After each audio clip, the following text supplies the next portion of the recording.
Bonjour frères et sœurs, je m'adresse à vous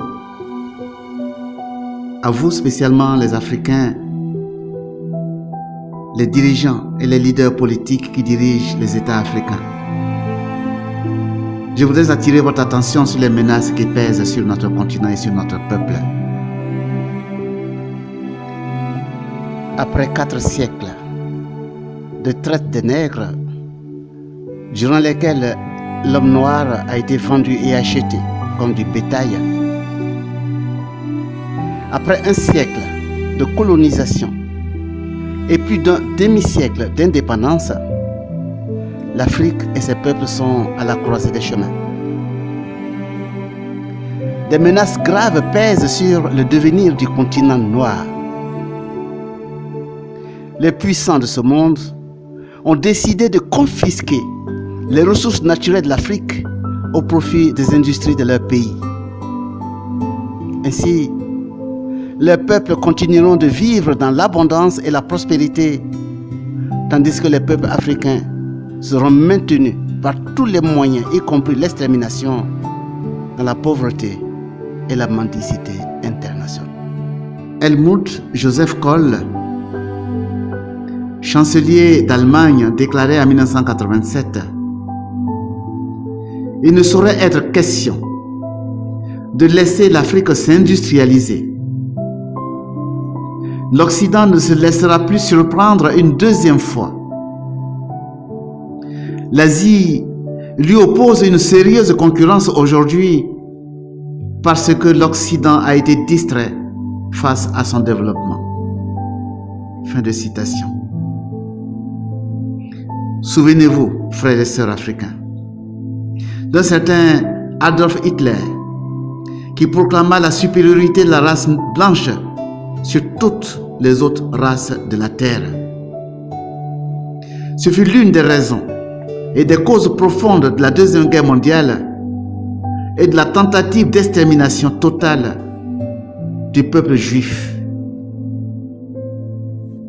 Au temps de l'apartheid en Afrique du Sud, un certain John Foster, président de la République sud-africaine, déclarait quant à lui: notre objectif principal, c'est une Afrique sans les Africains.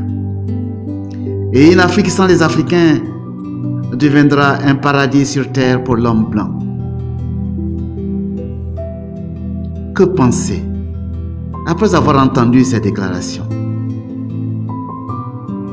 L'Afrique a été morcelée et partagée entre puissances colonisatrices d'alors qui, encore aujourd'hui, 60 ans après les indépendances concédées à contre-cœur, organisent de façon rationnelle et méthodique l'appauvrissement et l'asservissement des peuples africains. Les leaders politiques africains qui ne se soumettent pas sont écartés ou assassinés. Des épidémies du genre Sida et Ebola apparaissent brusquement au cœur des populations négro-africaines. Des guerres civiles qui virent rapidement au génocide avec pour objectif de détruire les économies africaines et vendre des armes. Les puissances occidentales et asiatiques qui dominent le monde aujourd'hui possèdent des armes de destruction massive interdites aux autres nations et peuples. L'Afrique des micro-États, totalement démunie de forces militaires et d'armes de dissuasion, a-t-elle les moyens de s'opposer à un décret autorisant l'extermination de ces peuples afin de rendre gratuitement accessibles ces faramineuses richesses minières, agricoles et halieutiques? L'homme noir d'Afrique, en ce début de 3e millénaire, n'a aucun droit. Mais il a le devoir de travailler pour rendre l'homme blanc plus riche et plus puissant. C'est malheureusement la réalité du monde pour les Noirs en 2019. Y a-t-il un moyen pour les peuples africains de se libérer du joug qui pèse sur eux Je dis oui, il y a un moyen. Si les pères des indépendances africaines ont pu créer l'Union africaine, les leaders africains d'aujourd'hui peuvent créer eux aussi une vraie union politique et économique qui deviendra une grande puissance militaire qui suscitera crainte et respect. L'Afrique a des talents et du génie et pourra les faire valoir si et seulement si ils sont exploités dans le cadre d'une grande nation politique, économique, technologique et culturelle établie par les Africains eux-mêmes.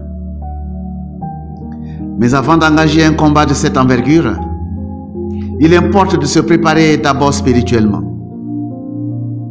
Et conformément aux us et coutumes négro-africains, unissons-nous donc pour invoquer ensemble l'intercession des ancêtres, comme le fait l'Église universelle dans son rituel d'invocation des saints. Prions. Dieu, Créateur de tous les hommes, vois la misère des peuples africains et viens à notre secours. Les puissants de ce monde pillent nos richesses, nous réduisent à la mendicité et nous menacent d'extermination. Les peuples négro-africains ne sont-ils pas créés eux aussi à ton image et à ta ressemblance? Le Rédempteur que tu as envoyé sur terre n'était-il pas venu aussi pour les hommes noirs? Quand un pauvre crie vers toi, Seigneur, tu l'exauces. Alors écoute notre prière. Du haut des cieux, étends la main et qu'il se produise des signes et des prodiges extraordinaires. Seigneur, viens sauver l'Afrique. Et vous tous, nos ancêtres dans la lutte pour la liberté et la dignité des peuples négro-africains, je vous invoque. Vous tous, Patrice Lumumba, Kwame Nkrumah, Houphouët-Boigny, Nelson Mandela, Haïlé Sélassié, Cheikh Anta Diop, Thomas Sankara, vous tous panafricanistes tués pour votre militantisme, priez pour l'Afrique. Vous tous Africains tombés sur les champs de bataille étrangers pour la défense de la liberté. Vous tous qui avez souffert le martyre lors de la traite des nègres et pendant les guerres de pacification colonisatrice, priez pour la mère patrie. Vous tous sages et fondateurs de la civilisation pharaonique, priez pour nous. Et que Dieu dans sa grande miséricorde nous prenne en pitié, nous pardonne nos fautes et exauce notre prière. Amen. Frères et sœurs d'Afrique noire, nous le savons. De grandes dynasties et des empires puissants qui se croyaient éternels ont disparu. Il en sera de même pour les puissants qui nous asservissent aujourd'hui. Toutes les prophéties et révélations divines sont unanimes. La civilisation actuelle va disparaître comme on tourne la page d'un livre. Si nous n'avons pas les moyens matériels de nous opposer à ceux qui veulent notre malheur, les signes prophétiques sont presque tous réunis pour que la superbe des puissants soit anéantie et que les humbles soient élevés. Le monde tel qu'on le voit aujourd'hui va disparaître très bientôt. Un nouveau monde prendra place.